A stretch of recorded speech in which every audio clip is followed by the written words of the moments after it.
Hey everybody, it's Chugga Conroy, or Emil, or that just sounds weird, but I guess I'm just gonna use my real name here, even though there's not really much of a difference between my real life persona and my video persona, because, well, any of you that have made commentary, you know that your videos become more like you are in real life the longer you're at it, because you get more and more loosened up. But anyway, this is not my 4th anniversary of Let's Playing, but it is a few days after it, because my internet went down for a whole week for no good reason, even though I was on time with all my billing and everything like that.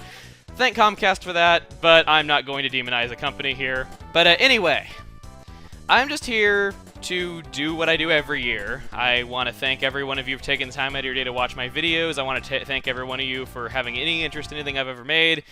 And like I've said many times, I don't care if you're laughing with me, I don't care if you're laughing at me. I'm just glad that my videos make you happy, even if you think that it is pathetic that a 21-year-old man is playing video games in his spare time and talking to himself while doing it and then uploading it to YouTube.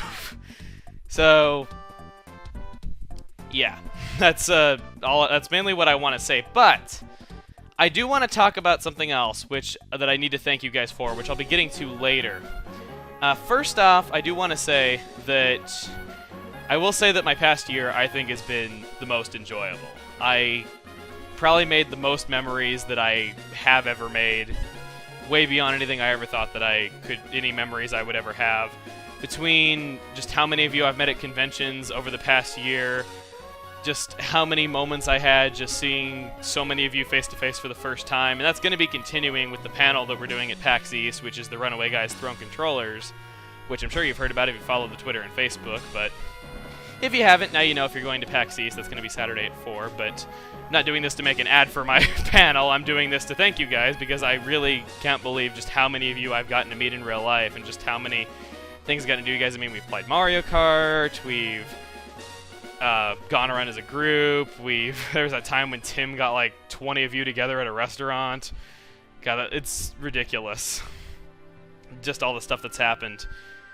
In the way of videos as well, I think this has been a really enjoyable year for me. I have immensely enjoyed making Majora's Mask, Luigi's Mansion, and Okami, even though Okami technically started started not in this past year, it started in December of 2010. I guess I could still kind of count the last videos as the past year. Those 3 series, I will say, are among my favorites of anything that I've ever made. I really enjoyed making them. I thought they were all really just fun in their own ways, and I really would have a hard time picking a favorite, in all honesty, but all of them I just really enjoyed. But aside from the way of videos, now comes the thing that I would have to really, really thank you guys for. There's kind of another reason, aside from just enjoying making the videos and having a good time commentating, that I would list Luigi's Mansion really, really high up there on the list. And that's kind of a sentimental reason. Now, usually I'm not as mushy as this, so bear with me a little bit, but there was this one video in Luigi's Mansion, you might recall it. It was uploaded a little less than a year ago. It was when I fought Biff Atlas. You might recall that fight. You know, I did what I normally do. I go through the boss's moves. I say my opinions on the boss. I say a few things about him. I fight him while usually either failing miserably or destroying him based on how my luck is that day. And, you know, I said my opinions on him. He's the hardest boss to get a gold rank on, in my humble opinion, and all that. But there was about 10 seconds of commentary in that video that went so much further than I thought it ever would. It was when I said that I give major points to anyone who exercises regularly and can keep up with it, because I've always wanted to be in shape or an athlete of some kind, but I've just never been able to stick with it, and I always get caught up in doing other things just because my interests more so lie in computers and that kind of stuff. And granted, I'm not overweight or anything. Like, I'm pretty average, I guess, but after I said that, those 10 seconds or so of commentary, I got so many messages and comments from just so many of you, which, by the way, I'm aware that I haven't been the best at keeping up with my inbox and my friend invites. I'm trying my best, but ever since YouTube updated, I haven't been able to accept any new friend invites for some dumb reason. I'm emailing YouTube about that, but I haven't heard anything back yet. But anyway, about my messages and comments about that, I got so much encouragement from I don't know how many hundreds/thousands of you just telling me that I can do it and all that, and just giving me tips for how you want to start working out, and just how you want to ease into it, how you want to gradually increase your workload when you start exercising and all that. And I've had a few breaks in my exercising, like when I've been traveling or when I've been, when I moved states, when I moved out of my mother's house earlier, or middle of last year or so. And excluding just a few weeks when that's been going on, I've exercised at least 4 days a week, every week, since then. It's unbelievable. I never thought I'd stick with it. And granted, while I'm not as in shape as I'd like to be, I'm definitely better than I was when I made that video. I think I was like, I'm about 6'2". I was like 195 pounds when I made that video. I think I'm like 175 now. I can actually see muscle on me now, which is something I never thought I'd be able to see, but yeah. I can't thank you enough for that, because that goes beyond thank you for watching my videos. That goes beyond thank you for, you know, subscribing. Thank you for leaving a comment. Thank you for writing to me. That goes way beyond all that, because that has been, in my opinion, a huge positive personal change that I've gone through, and it wouldn't have happened if it wasn't for all that encouragement and people telling me what I want to do if I want to get into it. Because I really didn't know where to start, in all honesty, but yeah, that is something that I really thought would never happen. But I guess now that I'm done with that, there's not really much else to say on the past year, I suppose. So I guess I could talk about what you could expect in the next year. Now, just like any other year, there's going to be sequels to previous Let's Plays that I've done. There's going to be brand new series starting up. All that good stuff. Typical stuff, you know. I don't really think I've changed my content too much over the years. I mean, like, I've gotten more technical about stuff, I suppose. I've tried to be a bit more informative than I originally was, because I'd stumble a lot and ramble and mumble and all that early on. I did get less shy, I'll say that much, but I think that's personally a good change, that I'm a lot less shy and I'm a lot more like I really am in my videos now, which some people do say that I'm, you know, faking it and there's no way anybody would ever be that loud, or there's no way anyone could ever have that much energy. You clearly have not met me in real life. I am the most energetic, spazzy person, always jumping off the walls. I swear, I'm like a 5-year-old in a 21-year-old body. I have so much energy all the time. I almost never sleep.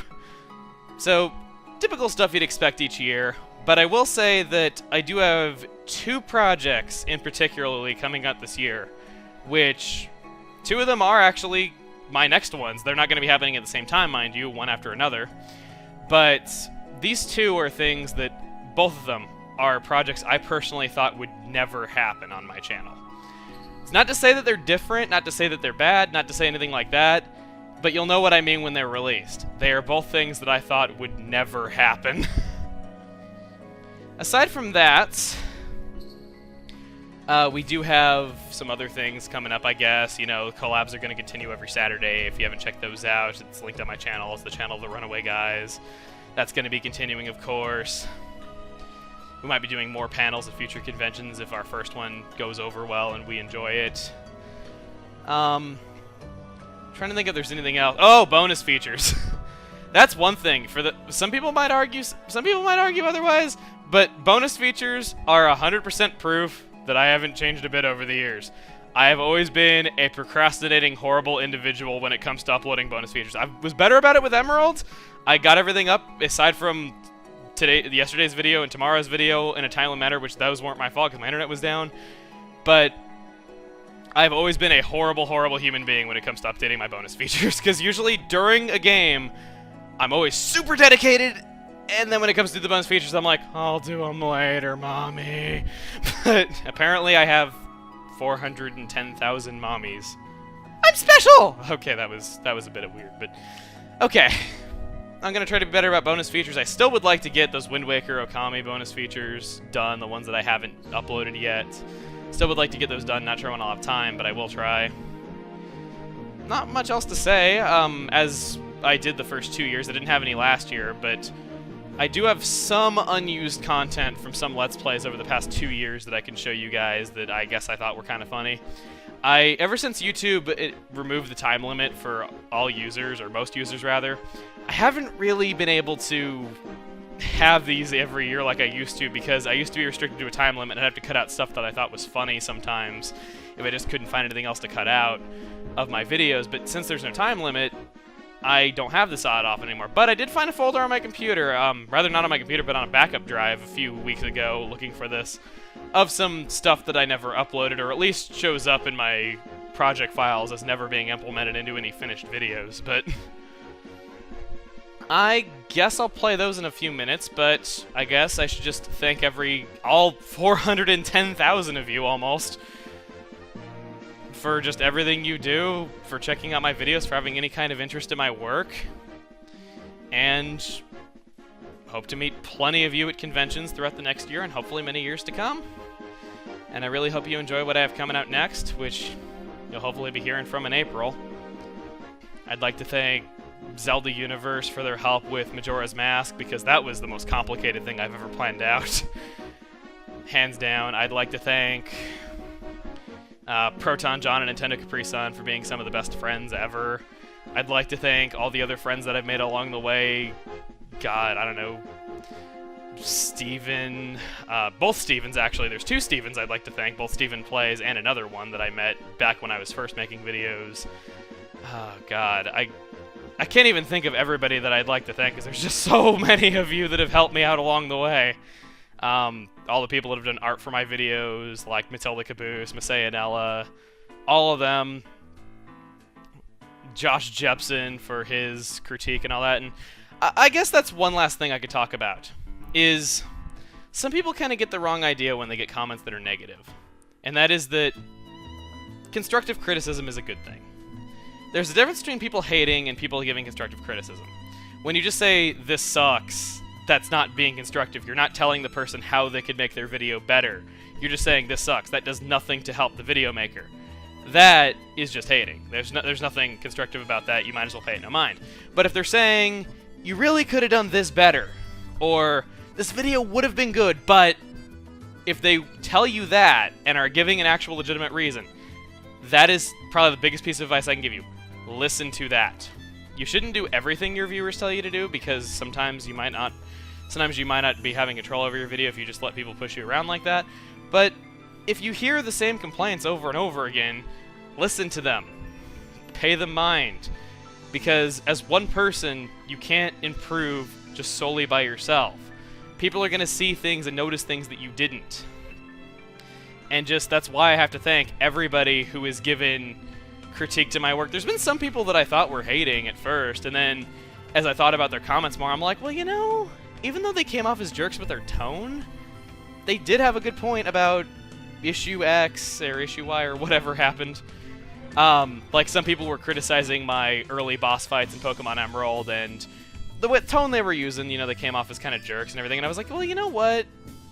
To be fair, even though Brawly was funny, and even though the second May battle was kind of funny, to be fair, I wasn't really playing as well as I could have, even though those moments were funny. So, okay, I had two fights that weren't so great, let's make the rest of them better. And that is kind of what really encouraged me to really focus in the boss fights from there on out, especially in the Elite Four. But that's just why I have to kind of dedicate just a little chunk of the video at the end to just all those people that gave constructive stuff along the way and didn't just say, like, this sucks, or, you know, if you're saying this could have been better if you did this, that is great.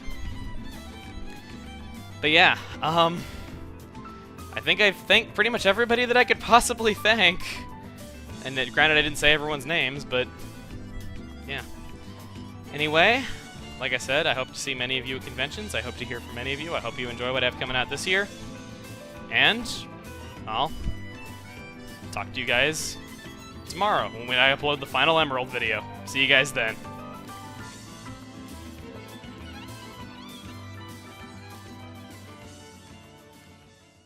Okay, now that we're on the last one, this is going to show you why you want to wait until after Oni Island to do this, even though you can encounter him sooner. The reason being is that, well, simply put, he has electricity that he can potentially make you use, and you won't have the power to control electricity until after Oni Island. I did the wrong one, didn't I?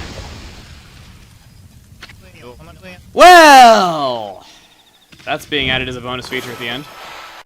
And his sprite is just laughing at us because he loves puns. He's like, wah ha ha ha ha, because yeah, they really went there. Watson and Electrify. So, starting this fight off, he's going to use Electrode with the moves Rollout, Spark, Self-Destruct, and Shockwave. Voltorb is a very fast Pokemon, so definitely look out for that. Fortunately, I can't really use Yawn on it because it has soundproof, though, so I can't really use any attacks that deal with sound. When it evolves into Electrode, it becomes what was once the fastest Pokemon in the game. You really had to paralyze me this early in the match and make my first attack useless. So, really good at using the move Self-Destruct and Explosion. Come on! Before you have a chance to do anything about it, and apparently also that. And I missed!